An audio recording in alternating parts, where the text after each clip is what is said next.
আমি সায়েম সোহান আনবি সাহেবের কাছে কৃতজ্ঞ।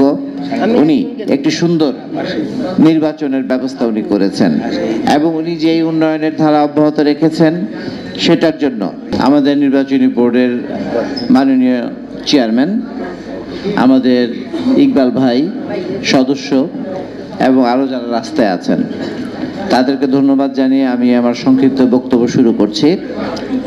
আমি আপনাদের কাছে আনন্দিত এবং আমি কৃতজ্ঞ যে আপনারা আমাকে একটি দুঃসময়ে, এটি কঠিন সময়ে আমাকে আপনারা আবার নির্বাচিত করেছেন এবং দলমত নির্বিশেষে আপনারা আমাকে সমর্থন দিয়েছেন।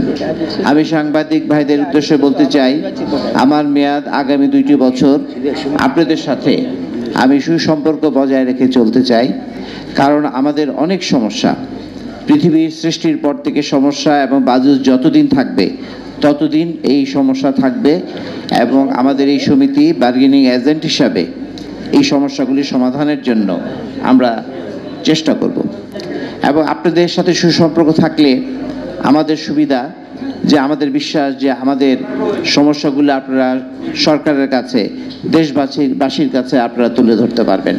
এই দেশের বরেণ্য ব্যক্তি যারা আছেন তাদের সাথে সুসম্পর্ক বজায় রাখব এবং আমাদের সমস্যাগুলোকে আমরা প্রায়োরিটি নির্ধারণ করে এটা সমাধানের জন্য আমরা ট্রাই করব এবং আশা করি আগামী 2টি বছর আমাদের সবাইকে সাথে নিয়ে আমরা কাজ করব। আমি সায়েম সোহান আনবি সাহেবের কাছে কৃতজ্ঞ। উনি একটি সুন্দর নির্বাচনের ব্যবস্থা উনি করেছেন এবং উনি যে উন্নয়নের ধারা অব্যাহত রেখেছেন সেটার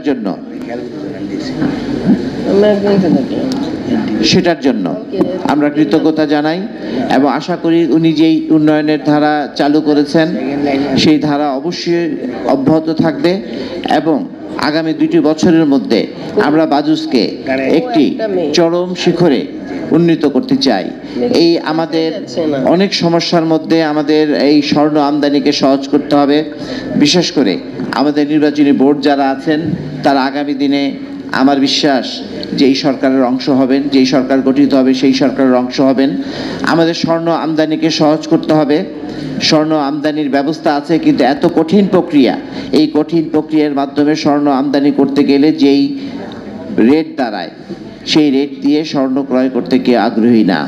কাজেই অবশ্যই আমাদের এই সেক্টরটাকে লালন পালন করতে হবে, আমাদের এই সেক্টরটাকে দেখতে হবে এবং আগামী দিনে আমরা এই বাজুস যেন আমাদের এই অর্থনীতিতে আমরা অবদান রাখতে পারি, আমরা যেন এই অর্থনীতিতে অপরিহার্য অংশ হিসাবে আমরা আবির্ভূত হতে পারি, তার জন্য আমাদের দিকে খেয়াল রাখতে হবে, আমাদের দিকে নজর দিতে হবে এবং এটাকে মানুষকে বোঝাতে হবে ব্যবসায়ীরা কিন্তু চোরা কারবারি না। এই দেশের দুই জগৎ, যারা চোরা কারবারি করে তারা কিন্তু কোনোদিন আপনার এই স্বর্ণ ব্যবসাতে আসবে না, আর যারা স্বর্ণ ব্যবসা করে তারা কোনোদিন চোরা কারবারিতে যাবে না। দুই জগৎ, একটা অন্ধকার জগৎ, একটা আলোর জগৎ। আমরা যে ব্যবসাটা করি সেটা আলোর জগৎ, আর যারা অন্ধকার জগতের মানুষ তারা এই চোরা কারবারি করে। কাজে দুইটা জিনিস কিন্তু কোনোদিন এক না। এই চোরা কারবারিকে এবং এই স্বর্ণ ব্যবসাকে কোনোদিন একসাথে মিলানো যাবে না এবং আমি বিশ্বাস করি আগামী 2টি বছর আমরা কাজ করব, স্বর্ণ আমদানিকে সহজ করব, এই ভ্যাটকে আমরা 1.5%-এ উন্নীত করব। বিকজ আমাদের পার্শ্ববর্তী দেশে মাত্র 2% ভ্যাট, আমাদেরকে 5% ভ্যাট করেছে। এই ভ্যাটটাকে আমরা 1.5%-এ আনবো এবং যতদিন পর্যন্ত আমাদের স্বর্ণ আমদানি সহজ না হয় ততদিন পর্যন্ত এই ব্যাগেজ রুলের মাধ্যমে যে স্বর্ণটা সহজে আসতো বিনা বাধায় একাধিকবার বছরে, সেটাকে চালু করার জন্য আমরা উদ্যোগ গ্রহণ করব। আরও বহু সমস্যা, সব সমস্যার সমাধান হবে এবং যতদিন দুনিয়া থাকবে ততদিন সমস্যা থাকবে। সাংবাদিক ভাইদেরকে ধন্যবাদ, আমাদের নির্বাচন বোর্ডকে ধন্যবাদ, আমাদের ভারপ্রাপ্ত প্রেসিডেন্ট সাহেব আছেন, আমাদের নির্বাচনী পরিচালনা, যেই নির্বাচনটা আমরা পরিচালনা করেছেন আমাদের আনোয়ার ভাই, তারপর আমাদের উত্তম, ডক্টর শাহিন, আমাদের লাবু, সবাইকে ধন্যবাদ জানাই। অনেক পরিশ্রম করে আমাদের জুয়েলারিকে সংগঠিত করে আজকে আমাকে এবং আমার পরিষদকে খুব সহজে নির্বাচিত করার জন্য ব্যবস্থা করেছেন। আপনাদের সাথে আবার দেখা হবে, বারবার দেখা হবে। যখনই বিপদে পড়ব, যখনই ঝামেলায় পড়ব, তখনই আপনাদের শরণাপন্ন হব এবং এই দেশের বরেণ্য ব্যক্তিদেরকে নিয়ে আমরা আগামী দিনে 2টি বছর একসাথে চলবো এই আশাবাদ ব্যক্ত করে আমি আমার বক্তব্য শেষ করছি। খোদা হাফেজ।